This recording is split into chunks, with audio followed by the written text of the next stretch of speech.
राम,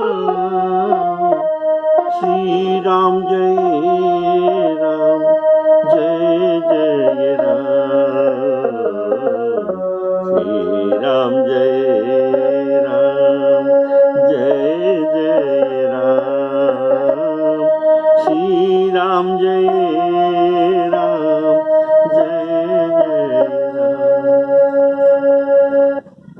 आदरणीय श्रोताओं को सप्रेम राम राम कहकर आज का राम कथा के लिए सभी को स्वागत करता हूँ। बोलिए सियावर रामचंद्र की। आपने सुन रहा था श्री राम जी ने विभीषण जी को समुद्र के जल से अभिषेक कर दिया, तिलक कर दिया। तो इस पर कहा गया है कि रावण का क्रोध अग्नि है, विभीषण का अपने श्वास प्रचंड वायु है। इस प्रकार रावण की प्रचंड क्रोधाग्नि से विभीषण को प्रभु ने जलने से बचा लिया और अखंड राज्य दिया। जो ऐश्वर्य, जिन ऐश्वर्य को शिवजी ने 10 सिर चढ़ा देने पर रावण को दिया था, वही संपत्ति श्री रामचंद्र जी ने विभीषण को सकुचा कर देते हैं। रावण क्रोध अनल निज, श्वास समीर प्रचंड, जरत विभीषण दीने, जरत विभीषण राखेऊ, दीने राज अखंड, दीने राज अखंड। जो संपत्ति शिष शिव रावण ही दीन दिए 10 माथ, सोई संपदा विभीषण ही सकुचि दीने रघुनाथ, सकुचि दीने रघुनाथ। रावण क्रोध अनल निज, श्वास समीर प्रचंड,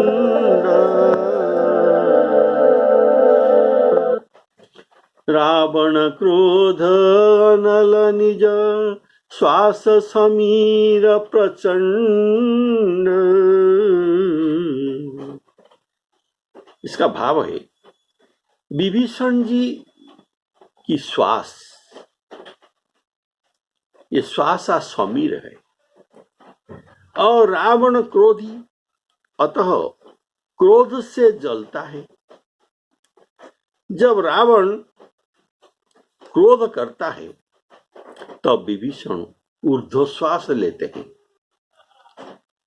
लेकर रह जाते हैं,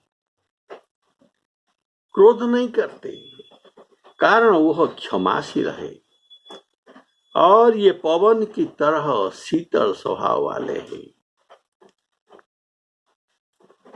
आग से पवन गर्म हो जाता है, आग के प्रभाव से पवन गर्म हो जाता है, पर रावण के क्रोध रूपक अग्नि में विभीषण को कभी गर्मी नहीं होती। जैसे पवन से अग्नि प्रचंड होता है, वैसे ही विभीषण के जो ऊर्ध्वश्वास इस पवन में रावण का क्रोध बढ़ता था, वह सोचता है कि विभीषण के मन में कपटी है, इनके मन में कपट है, अतः वह ऊर्ध्वश्वास लेकर रह जाता है, कुछ न बोलता है। जब रावण अनीति के बात तो कहता है, तब और जो जितना इनके मंत्री थे ये सभी उनके प्रशंसा करते थे, पर विभीषण उनकी प्रशंसा न करके ऊर्ध्वश्वास लेते थे, जिससे रावण क्रोध करता है कि वह हमारी बड़ाई नहीं सह सकता। पर शत्रु की बड़ाई का प्रसंग जब आता है तब ये वक्ता बन जाता है और हमारी बड़ाई के बारे में ये मौन रह जाता है और ऊर्ध्वश्वास लेता है। अतः श्री राम जी ने रावण की क्रोध रूपी प्रचंड अग्नि से उनकी प्राणों की रक्षा की है, विभीषण की प्राण की रक्षा की है और उन्हें अखंड राज्य दिया। रावण क्रोध अनल निज श्वास समीर प्रचंड, जरत विभीषण राखेउ दीनेउ राजु अखंड, दीनेउ राजु अखंड।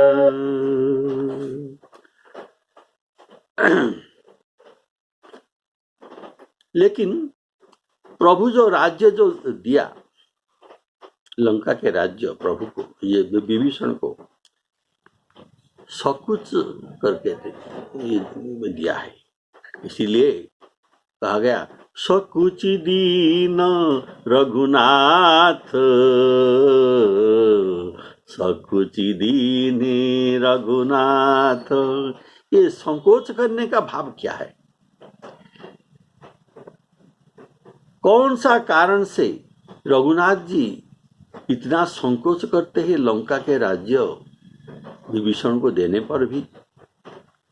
तो इसका कुछ भाव आपको सुनाता हूं। रावण का अत्याचार और हिंसा से सनी हुई ये अपवित्र संपत्ति था। लंका का संपत्ति कोई शुद्ध संपत्ति नहीं था, यह अपवित्र संपत्ति था। ऐसे परम भक्त को मैं अपवित्र संपत्ति दे रहा हूं, इसलिए प्रभु संकोच करते हैं। दूसरा भाव है, प्रभु क्यों संकोच करते हैं राज्य देने के लिए? हमने उनको कुछ भी तो न दिया, पर लंका जो दी वह भी इस समय जली हुई है। हनुमान जी के द्वारा ये जलाया हुआ लंका अब मैं विभीषण को दे रहा हूं। इसका सुंदरता अभी नहीं है,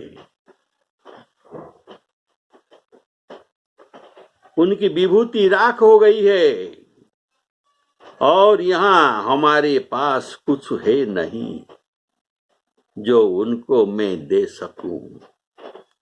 अगर मैं अयोध्या में होते तो कुछ विभीषण को दे सकते थे। बोलिए सियावर रामचंद्र की जय। गोस्वामी जी दोहाबड़ी में कहते हैं सुंदर शब्द, विभीषण को प्रभु जब राज्य देते हैं लंका के राज्य, तब उन्हीं का अवस्था क्या था? ये पीताम्बर नहीं पहनते थे, तभी बड़कड़ बसन पहनते थे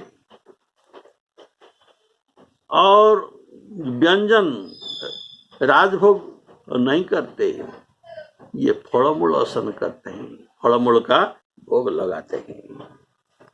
और ये पलंग में नहीं सोते थे जैसे राजभवन में वो सो रहे थे, वो सोते थे। अभी ये तृण सज्जा पर सोते हैं। अतः बड़कड़ बस, हाँ, इस खराब समय में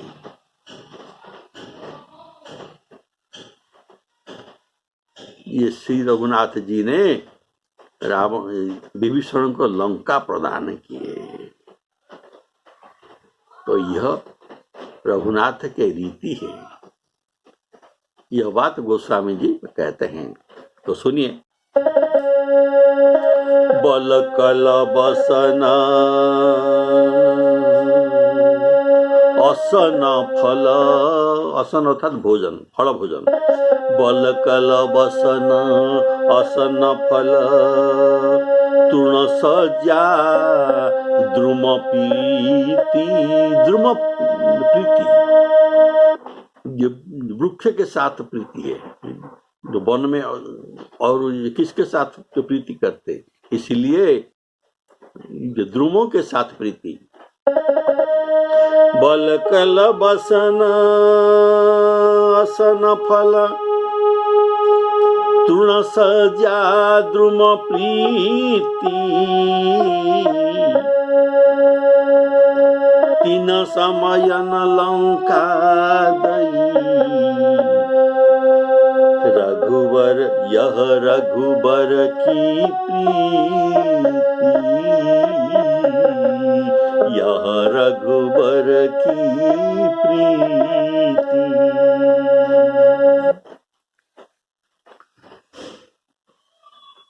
लंका राज्य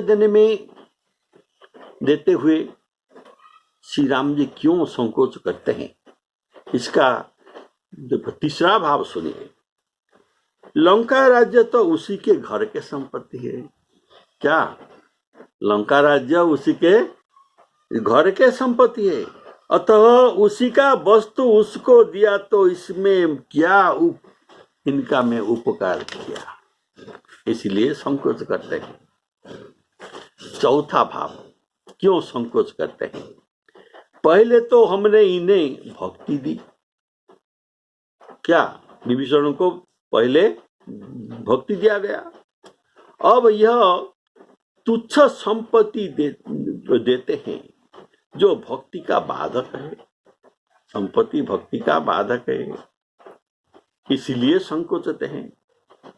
कारण जो कहा गया है, ये सब राम भगति के बाधक, ये सब राम भगति के बाधक, कहि संत तव पद अवराधक,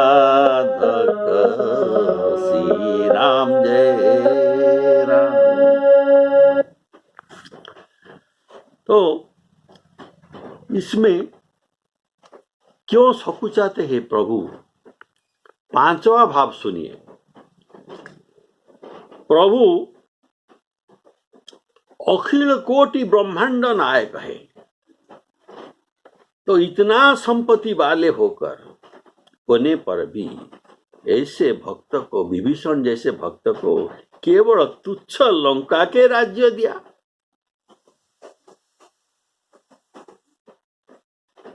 क्या तो उनको वो क्या दिया? इतना संपत्ति होने पर भी मैं तुच्छ लंका के संपत्ति दिया। एक उदाहरण सुनिए। जैसे रिलायंस कंपनी का अनिल अंबानी अगर किसी को 100 रुपया का नोट दान कर दे, तो क्या ये बड़ी दान कर दे दिया? ऐसा भी भगवान अखिल कोटि ब्रह्मांड नायक इतना संपत्तिवान होने पर भी छोटी सी गिफ्ट लंका राज्य उनको दिया। बोलिए श्यावर रामचंद्र की जय। ज्यादा नहीं दे पाया, इसलिए ये संकोच करते हैं। ऐसा ही भाव, अर्थात 10 शीश काट कर, अपना सिर काट कर, अपना शीश काट कर शिवजी को चढ़ाने से जो संपत्ति और ऐश्वर्य रावण को प्राप्त हुआ था, वह प्रभु को एक बार प्रणाम करने का फल से भी अत्यंत न्यून था। बोलिए श्यावर रामचंद्र की जय। समझ गए? अपना शीश काट काट कर चढ़ा कर शिवजी ने उनको जो ऐश्वर्य और संपत्ति प्रदान किया था,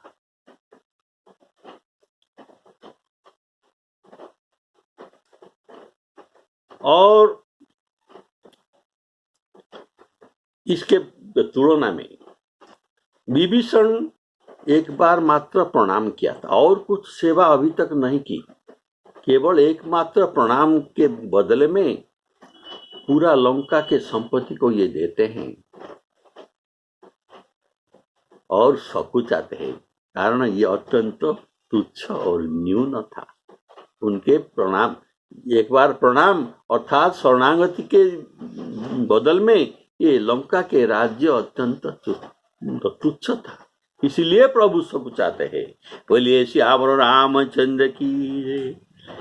ऐसे प्रणत पाल परम उदार प्रभु को छोड़कर जो किसी दूसरे को भजते हैं वे मनुष्य है, किंतु बिना सिंह और पशु उनको कहा जाए तो ठीक है। बिना सिंह और पूंछ वाला मनुष्य ये है।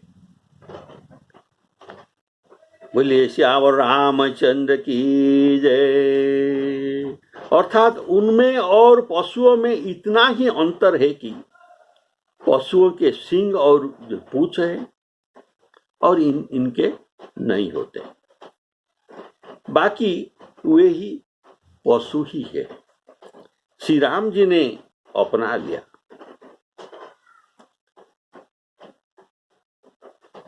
अपने जन जानकर विभीषण जी को श्री रामचंद्र जी ने अपना लिया, शरण में रख लिया। यह प्रभु का स्वभाव तो कपि कुल के मन को बहुत अच्छा लगा। बोलिए श्यावर रामचंद्र की जय। अस प्रभु छाड़ी भजहि जे आना, ते नर पशु बिनु पूछ बिसाना, ते नर पशु बिनु पूछ बिसाना। बिसाना अर्थात सिंह। निज जन जानी ताहि अपनावा,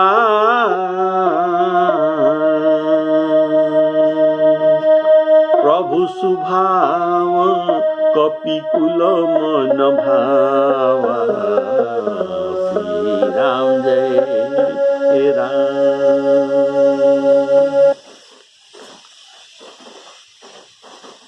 अस प्रभु छाड़ी भजहि जे आना, इसका भाव है अस प्रभु कहकर जनाते हैं कि यह प्रभु के गुणों की ओर संकेत किया गया है। अस प्रभु अर्थात कितना गुणवान प्रभु है,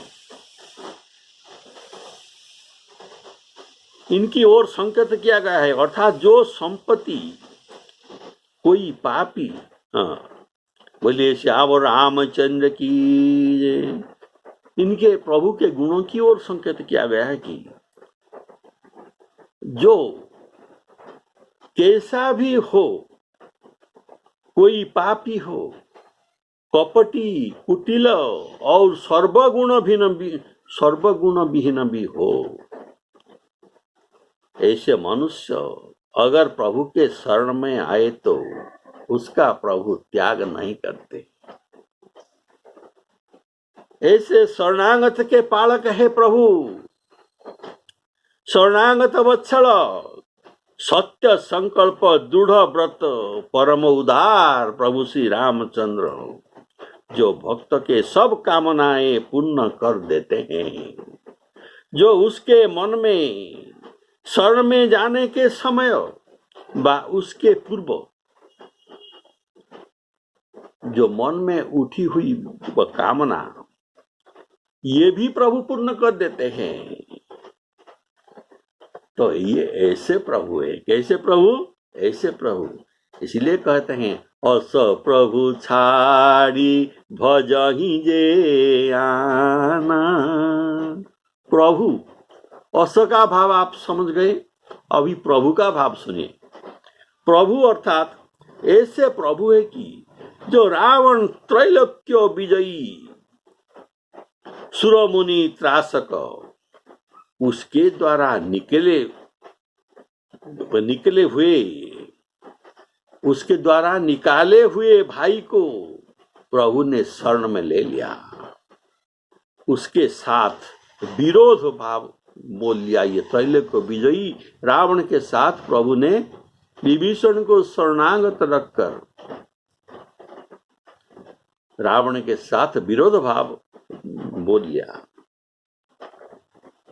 और ऐसे समर्थ है कि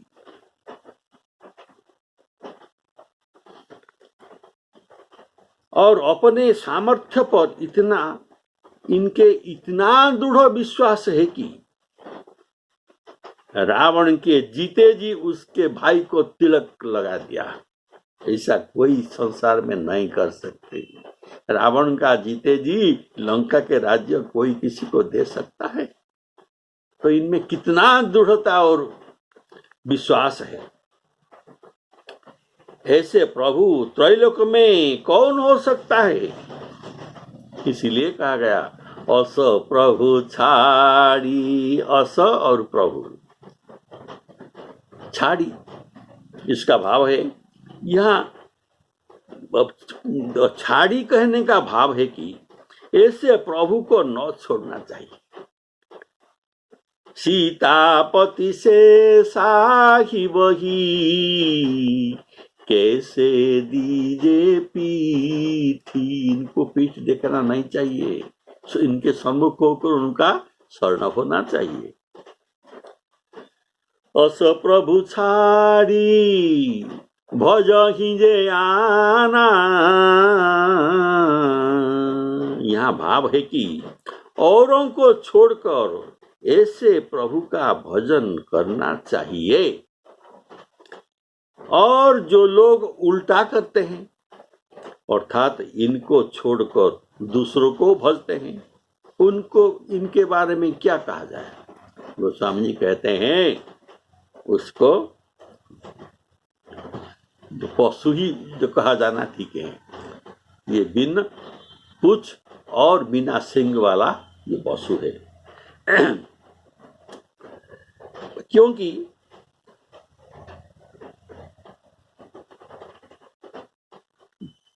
पशु के पास हिताहित ज्ञान नहीं रहता, कारण ये अज्ञानी उनको कहा जाता है। तो इनका भी जो दूसरों को भजते हैं ऐसे प्रभु को छोड़कर, इनका भी हिताहित ज्ञान नहीं, अतः ये भी अज्ञानी है और पशु के बुद्धि के समान समान हो गया, इसलिए पशु है। वह कभी ऐसे प्रभु का भजन छोड़ नहीं सकता। अगर पशु न होता तो इनका हिताहित ज्ञान होता नर में, और प्रभु को नहीं छोड़ सकता। इसलिए कहा गया ते नर पशु बिनु पूछ बिसाना, श्री राम जय राम। गोसाई जी कहते हैं कि जिन्हें श्री राम जी से स्नेह नहीं है, ये सचमुच पशु ही है। ऐसा पशु नर और पशु, तो इनको नर पशु कहना चाहिए। उनके केवल एक पूंछ और दो सिंग का ही कसर है और कुछ नहीं। उनसे तो गधे और सुअर भी अच्छे हैं।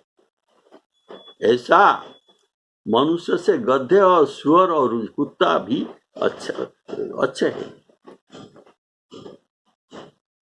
गोस्वामी जी कहते हैं ऐसा लोगों को, जो राम जी को भजन न करने वाले, राम विमुख को जन्म देने वाले माता,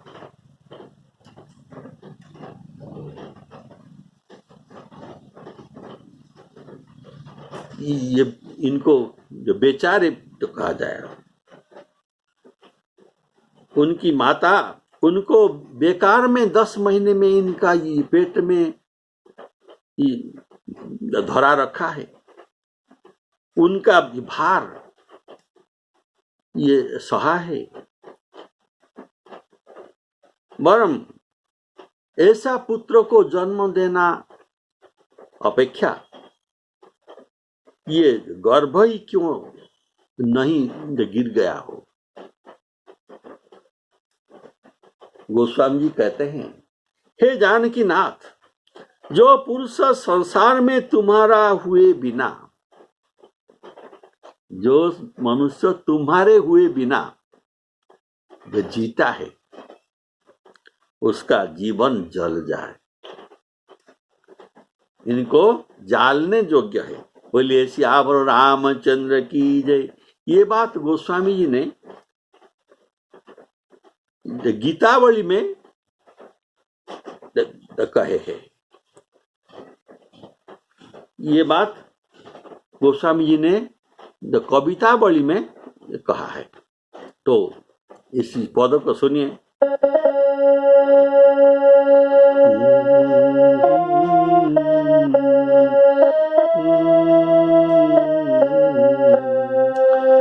तीन ते खर सुकर स्वान भले, तीन ते खर सुकर स्वान भले, जड़ता बसते न कहे कछुए। तीन ते खर सुकर स्वान भले, जड़ता बसते न कहे कछुए। तुलसी जेहि राम सो नेहु नहीं, तुलसी जेहि राम सो नेहु नहीं। सो सही पशु विषा, सो सही पशु पुछ विषान दे।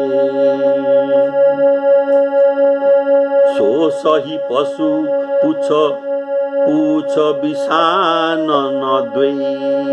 पूछ विषान न द्वे, ये दोनों इनका नहीं है, लेकिन ये पशु है। सो सही पशु, ये अवश्य पशु है, लेकिन न द्वे, दोनों नहीं है। कौन? ना पूछ और विषान। सो सही पशु पूछ विषान न द्वे। जननी कत भार मुई 10 मास, भई किन बांझ गई किन चुई।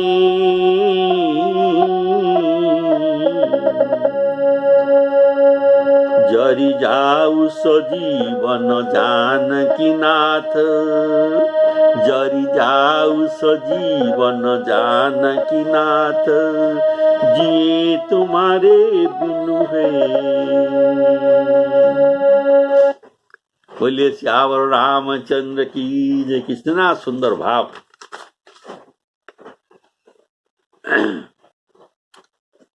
अथवा भाव यह है कि वे नर पशु है, वे नर पशु है। शरीर नर का है और उनका अज्ञान पशु का है। दोनों मिलकर, पशु का अज्ञान और इनका शरीर, ये दोनों मिलकर ये नर पशु हुए। न केवल नर ही है, न केवल पशु ही है, ये नर पशु कहा जाता है। पशु की शोभा इनके सींग और पूंछ में होता है। पशु के शोभा उनके सींग और पूंछ में होता है। वह भी उनकी नहीं है। वह भी उनकी नहीं है। तात्पर्य कि इतने में भजन का तात्पर्य यह है कि नरतन में भजन का पूर्ण अधिकार है। सभी को नर शरीर में भगवान के भजन का अधिकार ही है। और सभी को मोक्ष साधन, सभी नर को मोक्ष साधन नर शरीर में ही हो सकता है। नर शरीर के सिवा ये मोक्ष देवताओं की भी नहीं मिलते हैं। देवता तो भोग जो नहीं है। ये जितना पुण्य कर्म किए क्षीणे पुण्या मर्त लोका विसंति, लेकिन ये मोक्ष नहीं हो सकते। केवल एक नर ही मात्र जो मोक्ष हो सकते हैं। बोलिए श्यावर रामचंद्र की जय। इसीलिए गोस्वामी जी कहते हैं, बड़े भाग मानुष तन पावा। बड़ा भाग्य से मनुष्य शरीर मिलता है। ये मनुष्य होना एक साधारण बात नहीं है। जब बड़े भाग्य होता है, बड़े भाग मानुष तनु पावा। सुर दुर्लभ सब ग्रंथ निगावा। सुर दुर्लभ, देवताओं को भी दुर्लभ ये मनुष्य शरीर। देवता चाहते हैं, हे प्रभु हमारे मनुष्य जन्म हो, हम उसमें साधन करेंगे, आपका भक्ति पाएंगे और मोक्ष भी पा सकते हैं। इनके भी कामना है नर शरीर भी पाने के लिए, लेकिन देवताओं को भी मिलता नहीं। कारण इनका पुण्य भोगने पर, पुण्य खत्म होने पर इनको मर्त्य लोक आना पड़ेगा। तो मर्त्य लोक में कौन सा शरीर उनको तब मिलेगा, इसका भी कोई गारंटी नहीं है। तो इसलिए देवताओं चाहते हैं हमको नर शरीर मिले। इसलिए न साधन धाम मोक्ष कर द्वारा। साधन धाम मोक्ष कर द्वारा। पाई न जेई परलोक संवारा। जय राम जय राम। प्रभु ने कृपा करके, पहले ये जीव तो कहाँ थे? हम जो जीव है, पहले हम 84 लाख जोनी में भ्रमण कर रहे थे। तो जब प्रभु का एक जो करुणा दृष्टि हम पर पड़ा, तब हमको ये मनुष्य शरीर मिला है। तो कबहु को करी करुणा नर देही। नर शरीर ये पाना, ये जीव की बात नहीं है, जीव की सामर्थ्य की बात नहीं है, ये प्रभु की कृपा से ही मिलता है। कबहु को करी करुणा नर देही। देत ईस बिनु हेतु सनेही। तो ये शरीर का प्रभु ने जो दिया, तुम्हारे साधन धाम तुमको दिया, मोक्ष करो द्वार तुमको दे दिया, तुम अपने आत्मा का कल्याण करो। और जो उनका आत्मा का कल्याण नहीं कर पाते, उनको आत्महत्या दोष लगता है। शोकृत निंदक मंदमती आत्माहन गति पाई। उनको आत्महत्या दोष मिलता है। तो बोलिए श्यावर रामचंद्र की जय।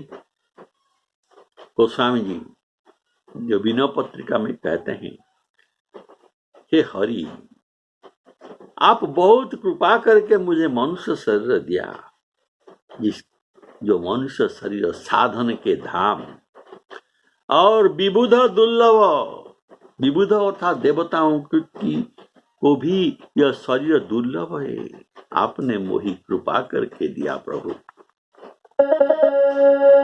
प्रभु मोही बहुत अनुग्रह कीना।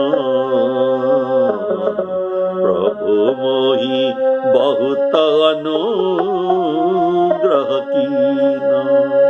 साधन धाम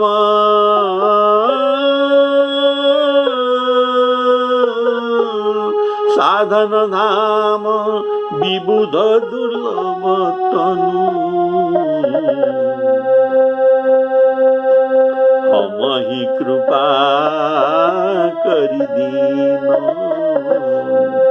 प्रभु मोहि बहुत अनुग्रह कीन। प्रभु मोहि बहुत अनुग्रह कीन। आज का विश्राम यहीं पर है। श्री सीताराम अर्पणमस्तु। सभी का कल्याण हो।